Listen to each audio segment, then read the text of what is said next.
Um livro raro, publicado em 1936, atende questões em torno do mito do Corcovado e ajuda a reescrever a história da construção do Cristo Redentor. Meu nome é André Guerreiro e eu sou um detetive da história. Estou indo agora para o desativado Hotel das Paineiras. É lá que a dentista Lúcia de Luiz parece ter um documento muito importante para me mostrar. Doutora Lúcia, por que esse lugar aqui, esse espaço, é tão importante para a história da sua família? Aqui trabalhou meu avô, né?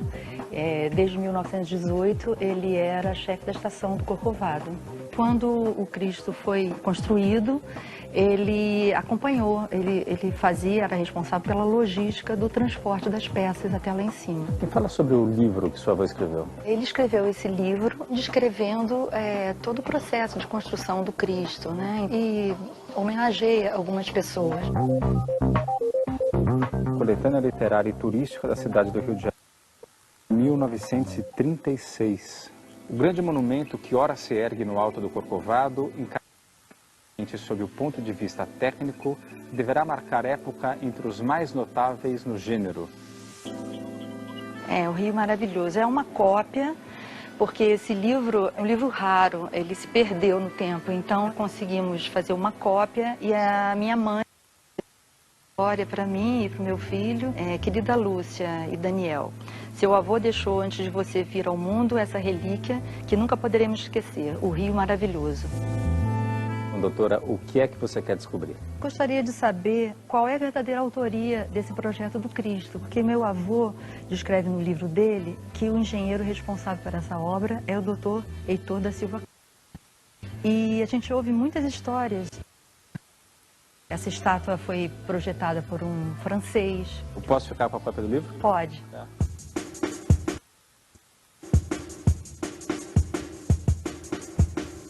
Só para matar minha curiosidade, eu vou perguntar para os visitantes da história do Cristo.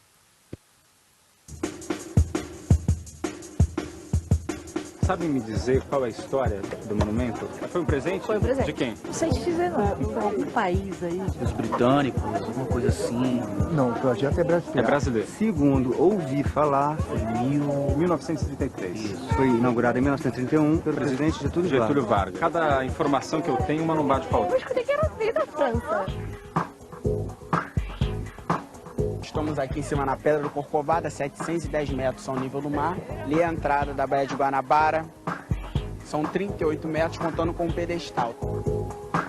Até os guias turísticos têm sua versão própria da história. Tudo é realmente muito confuso.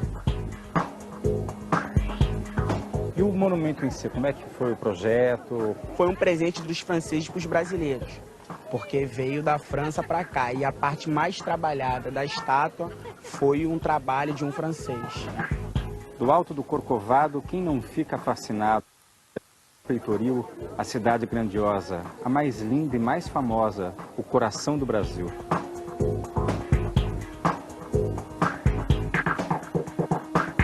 O Morro do Corcovado é o ideal para um monumento com essa imponência. O Cristo de braços abertos parece abraçar lá embaixo. É completamente impossível imaginar esse morro sem essa estátua.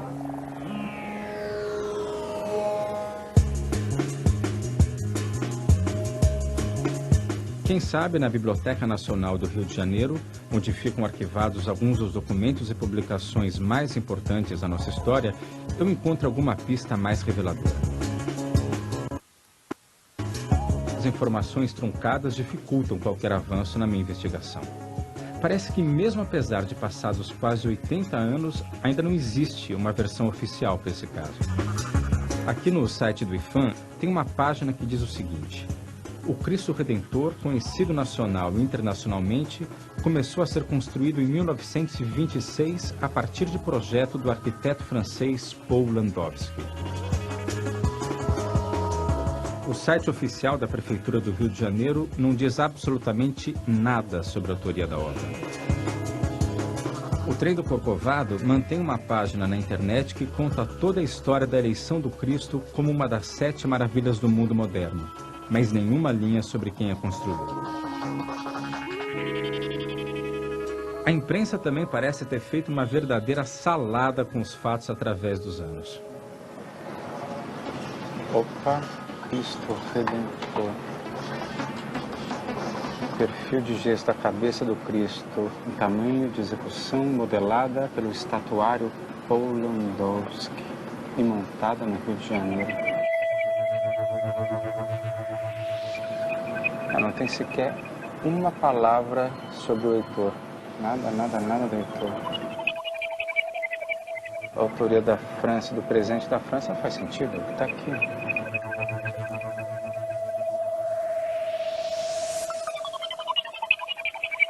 Jornal Dia, 9/8/2001. O projeto da estátua do Cristo Redentor foi desenvolvido na França pelo arquiteto Polandowski, autor da peça de terracota. Polandowski era um dos maiores expoentes da escultura na Europa e tinha mais de 40 obras espalhadas pelas cidades mais importantes da França. Filho de exilados poloneses, o trabalho parisiense sofreu forte influência das linhas retas e simétricas do movimento Art Deco. É um caso realmente confuso. A feira 6 de maio, do Jornal do Brasil. Parente do artista reivindica há mais de um ano os direitos de Paul sobre a obra. É preciso saber se o artista francês cedeu a autoria da obra para o governo brasileiro. Em 1923, o governo realizou um concurso para a construção do Cristo e o projeto escolhido foi o do engenheiro Heitor da Silva Costa. O desenho final foi do artista plástico Carlos Oswald e a execução do Polandowski. Bom, tem 3 nomes aqui.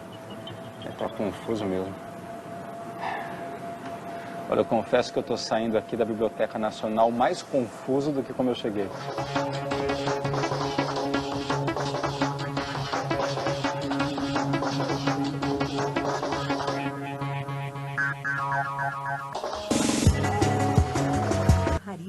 Conta um pouco da história da construção do Cristo, mas parece que o André continua confuso sobre a autoria do monumento.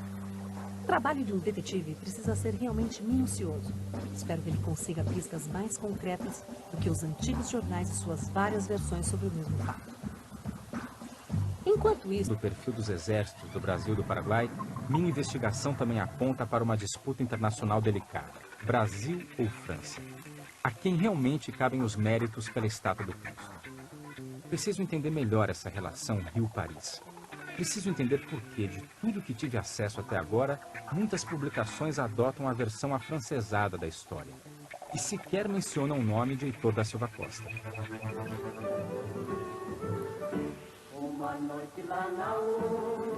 Antes da Segunda Guerra Mundial, o Brasil sofria forte influência da cultura francesa. O francês era a língua obrigatória nas principais escolas, e a arquitetura do centro da cidade é até hoje a prova viva de que houve uma intenção de se fazer do Rio de Janeiro uma Paris dos trópicos. Será que a história da construção do Cristo acabou virando um mito distorcido ou o monumento de fato veio da França? O arquiteto e professor da UFRJ, Olínio Coelho, vai me ajudar a entender melhor o contexto histórico do Brasil nas décadas de 20 e 30. Quando o João veio para o Brasil, ele quer fazer a capital do império todo português, né? A sede do reino português. E com isso ele porta logo uma missão francesa, para justamente criar no Brasil um polo de cultura ao molde da cultura francesa. É como se podia dizer, Paris nos trópicos. O chique era ser francês, exatamente. Mas toda essa influência francesa foi fundamental na formação do Brasil. O professor Olínio me conta que no Estado Novo dos anos 30, somente o que vinha do exterior e principalmente da França era considerado bom. O mesmo comportamento que existiu no Império fundado por Dom Pedro continua existindo na República a partir de 1889. O Art Deco, o auge na França, foi em 1925. Com a grande exposição de artes decorativas. Exato. E vai influenciar o mundo inteiro, inclusive o Brasil. Algumas fachadas nossas ecléticas são decoradas com elementos Art Deco.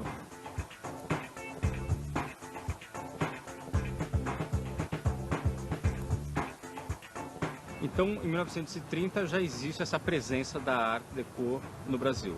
Perfeito. Né? E o Cristo, que é de 31, o que tem a ver com essa história? O Cristo tem essas características do Art Deco parisiense. Por quê? Porque, inclusive, é um modelo de estatuária que é para ser visto de longe. Então, realmente, ele tinha que ser uma composição de natureza muito simples, né? Então, o Art Deco fez o quê? Ele simplifica as linhas, usando linhas retas. O Brasil teria tecnologia, profissionais capacitados para que pudessem fazer essa obra sozinhos? O Cristo é uma estrutura de concreto armado, que no Brasil, em 30, já era realmente muito desenvolvido.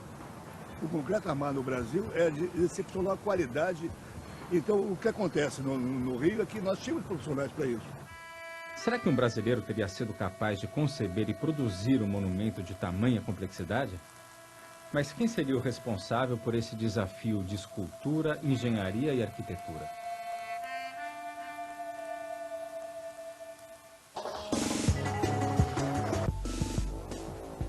Renata está absolutamente certa. É hora de buscarmos provas científicas. E se o teste de metalografia conseguiu revelar a idade aproximada da espada, acho que as plantas e croquis originais do Cristo podem me ajudar muito a identificar seu verdadeiro autor. E se o brasileiro foi capaz de conceber um monumento desafiador como esse, com elementos de escultura, engenharia e arquitetura, ele certamente foi membro do Clube de Engenharia do Rio de Janeiro. É lá que eu vou procurar as plantas do projeto. O Clube de Engenharia do Rio de Janeiro, a mais antiga sociedade de engenheiros da América Latina, foi fundado em 1880. O clube foi palco de algumas das discussões mais importantes da história recente do Brasil, como a abolição dos escravos e a nacionalização do petróleo. E parece que Heitor da Silva Costa foi um dos seus membros mais ilustres. Nós temos aqui a ficha de entrada do Heitor no Clube de Engenharia, em 1903, dia 1º de 6 de 1903. O diretor técnico do clube, Ronaldo Cavalheiro, me conta que o projeto do Cristo Redentor nasceu como uma ideia em 1921, quando o Círculo Católico criou uma concorrência aberta para a construção de um imponente monumento religioso em comemoração ao centenário da independência no ano seguinte. E o Heitor da Silva Costa foi o engenheiro brasileiro que ganhou esse concurso. Heitor enfrentou problemas de engenharia em sua obra inovadora. Nunca no mundo se havia feito uma estátua daquele porte em concreto armado e aquele projeto era extremamente ambicioso para o seu tempo. Então, esse era o projeto original? Isso, esse era o projeto original. Um globo nas mãos. Um globo nas mãos e a cruz, segurando a cruz, sem braços abertos. E foi exatamente a partir daí que ele começa uma busca que chega no Cristo de braços abertos. Aqui você já tem, nesta outra planta, a inclinação da cabeça, né? Que o Heitor tanto queria, o Cristo olhando para a população do Rio de Janeiro. Essas são as plantas originais do projeto? Originais do projeto. Esse projeto, ele é um projeto de engenharia, ele é um projeto de arquitetura e escultural.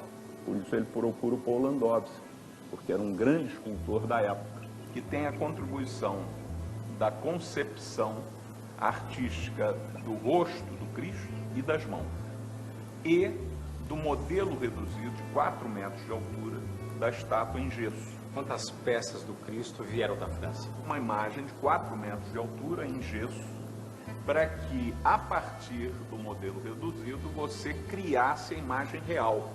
E vieram também em gesso a cabeça e as mãos do Cristo.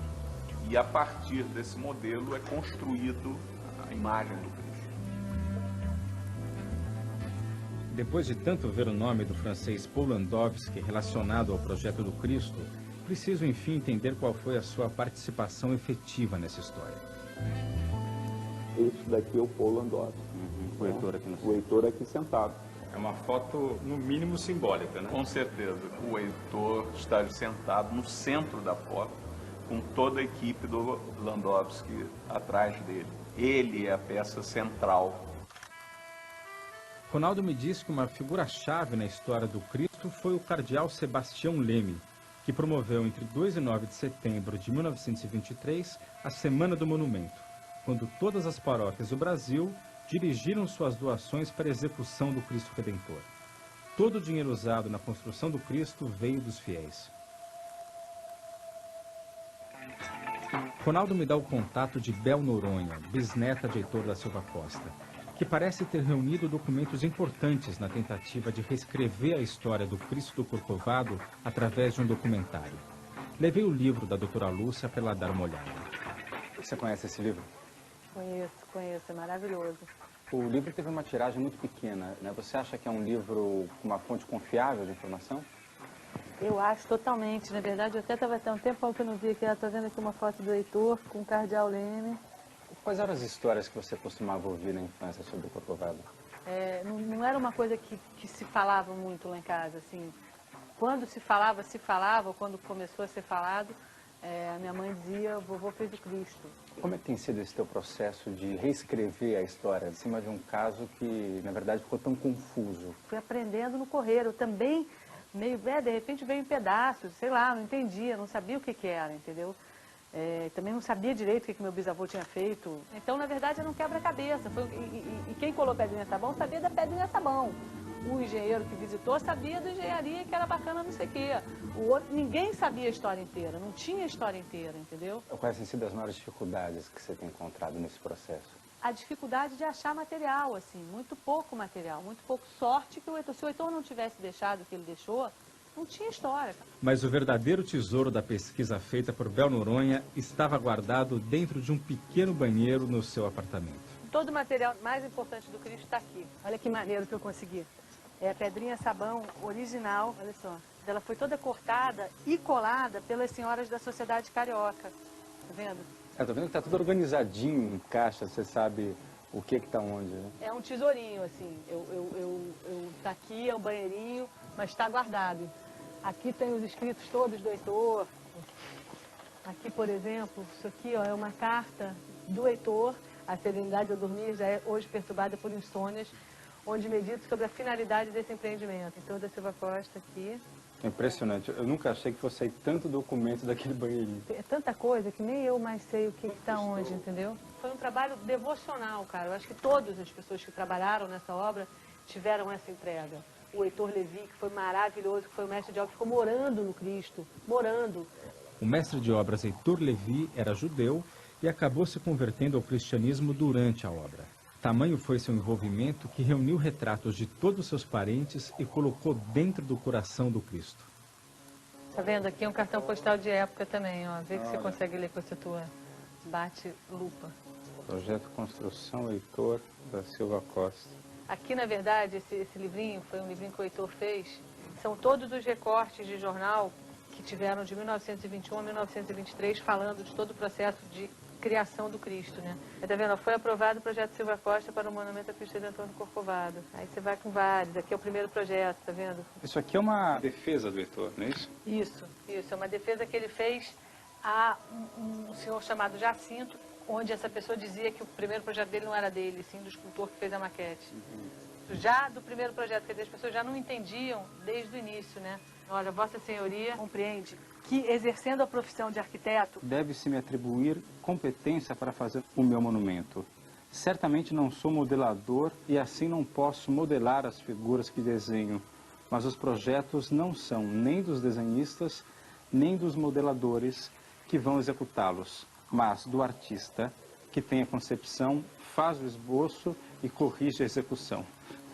Uma autodefesa perfeita, né? Perfeita, né? E no caso do Cristo, não só a autoria, como a construção. Ele também foi responsável pela obra.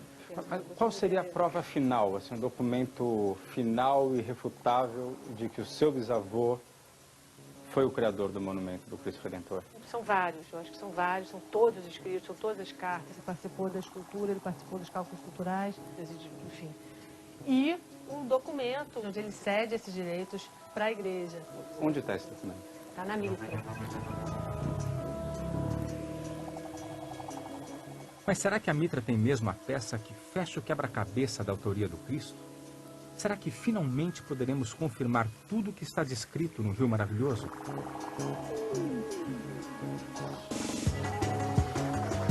Mas também deve investir e confiar na sua intuição. André está confiante de que irá colocar um ponto final na polêmica que envolve o monumento do Cristo Redentor. Seguindo a dica de Bel Noronha, bisneta do engenheiro Heitor da Costa, ele vai analisar alguns documentos na Mitra Arquiepiscopal do Rio de Janeiro. E eu sinto que estou me aproximando. Cada pista falsa, cada desvio de rota na investigação é recompensada pela satisfação de ver o mistério finalmente revelado. Excelente trabalho, Renato. Bom, pelo que a Bel me disse, parece que eu estou prestes a colocar as mãos na prova final sobre a autoria do Cristo. São documentos de cessão de direitos guardados na... Também obter do Paul Landowski a cessão de direitos autorais. É emocionante ver esse material. E em contraste com essa escritura histórica, foi encomendado a um escritório especialista em marcas e patentes para que fosse de vez esclarecida a questão da autoria. Então nós fornecemos a eles toda a documentação necessária e eles chegaram à conclusão de que o autor do projeto é o Heitor da Silva Costa. Está tudo isso aqui. Isso é uma cópia? Isso é uma cópia. Posso ficar com essa Pode. cópia? Tem uma pessoa que vai gostar muito de ter isso daqui em mãos.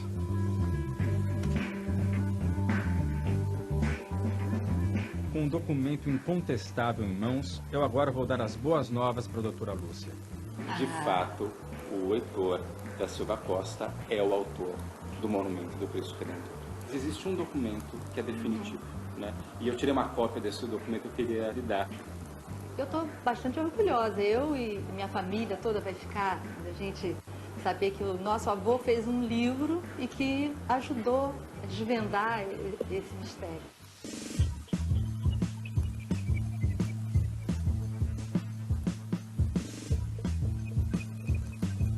Finalmente, de uma vez por todas, a história do Cristo foi esclarecida. Nada do que está lá em cima do Morro do Corcovado veio de fora do Brasil. E Heitor da Silva Costa foi mesmo o autor e construtor do monumento ao Cristo Redentor.